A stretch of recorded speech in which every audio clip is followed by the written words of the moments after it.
Hello friends, तो हम यहाँ देख रहे हैं यूपी बीएड फर्स्ट सेमेस्टर जो बैच है 2025-27 का डीडीयू गोरखपुर यूनिवर्सिटी और अन्य सभी यूनिवर्सिटी के लिए, जिसमें पेपर का नाम होगा नॉलेज एंड करिकुलम, ज्ञान और पाठ्यक्रम, और टॉपिक है हमारा आज का प्रकृतिवाद या शिक्षा का प्रकृतिवादी दर्शन। तो इसमें हमने देखा था पिछले लेक्चर में हम आदर्शवाद को पढ़ चुके थे। आज का जो टॉपिक है वो है प्रकृतिवाद, यानी हमारा लेक्चर 2 है ये। प्रकृतिवाद के तहत हमें को पढ़ना है कि शिक्षा का उद्देश्य क्या है, पाठ्यक्रम क्या है, शिक्षण की विधि क्या होगी, इसमें शिक्षक की क्या भूमिका होगी, शिक्षार्थी का क्या रोल होगा, अनुशासन कैसा होगा और विद्यालय की स्थिति कैसी होगी, माहौल कैसा होगा।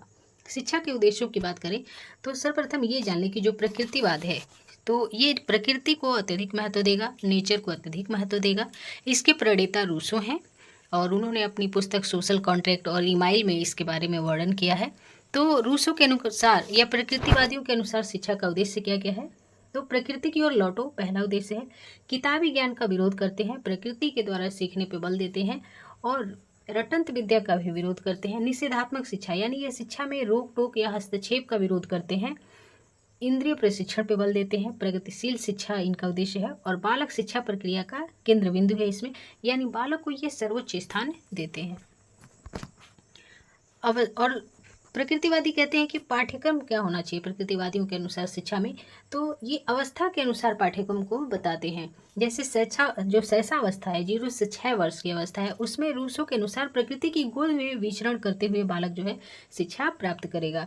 वहीं बाल्यावस्था की बात करें, 6 से 12 वर्ष तक की जो आयु है, इसमें इंद्रियों के प्रशिक्षण पर जोर दिया गया है, जैसे दौड़ना, तैरना, खेलना, कूदना, घुड़सवारी करना। और इसके बाद हम देखते हैं कि किशोरावस्था की जो शिक्षा है, जो 12 से 18 वर्ष की आयु तक दिया जाता है, इसमें है प्रकृति का अध्ययन, भाषा, साहित्य, संगीत, हस्तकला और नैतिक शिक्षा पे जोर दिया गया है। स्त्रियों के लिए अलग शिक्षा की बात कही है रूसो ने, एक सेविका के रूप में, पुरुष की सहचरी के रूप में और आवश्यकता पड़ने पर गृह कार्य में दक्ष। हालांकि इसके लिए रूसो की आलोचना भी होती है कि उसने स्त्रियों को पुरुषों के समान नहीं माना है। शिक्षण विधियों की बात करें तो जो प्रकृतिवादी हैं वो learning by doing, learning by experience पे बल देते हैं, प्रकृति द्वारा सीखने पर बल देते हैं। किताबी ज्ञान का विरोध करते हैं, रटने की प्रक्रिया का विरोध करते हैं, खेल के द्वारा सीखना, करके सीखना, अनुभव के द्वारा सीखना, इन सब बातों पे प्रकृतिवादी क्या करते हैं, बल देते हैं। और प्रकृतिवाद के प्रभाव से ही आगे चलकर अनेक शिक्षण विधियों का विकास हुआ, जैसे आप देख सकते हैं मॉन्टेसरी विधि, डाल्टन विधि, खेल विधि, निरीक्षण विधि और ह्यूरिस्टिक यानी खोज विधि।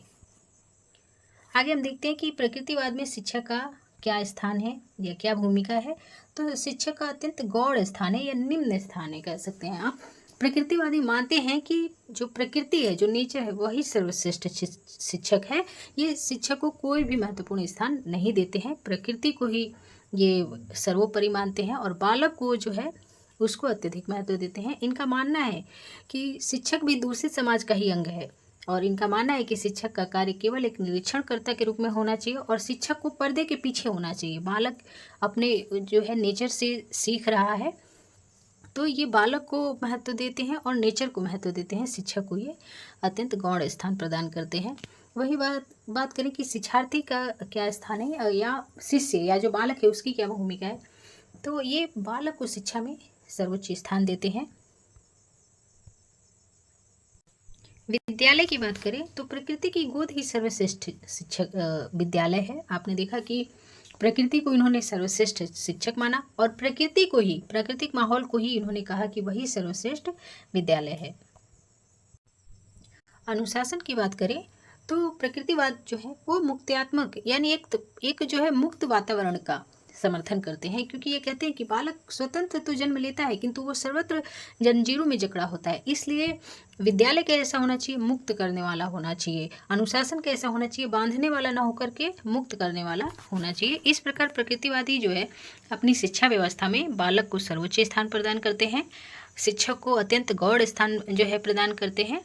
और शिक्षण विधि की बात करें तो करके सीखना, अनुभव द्वारा सीखना और इंद्रियों के प्रशिक्षण पे बल देते हैं, रटने की प्रक्रिया का और किताबी ज्ञान का विरोध करते हैं। तो आज हमारा दूसरा लेक्चर कंप्लीट होता है। तीसरे लेक्चर में हम प्रयोजनवाद को देखेंगे। तब तक के लिए धन्यवाद।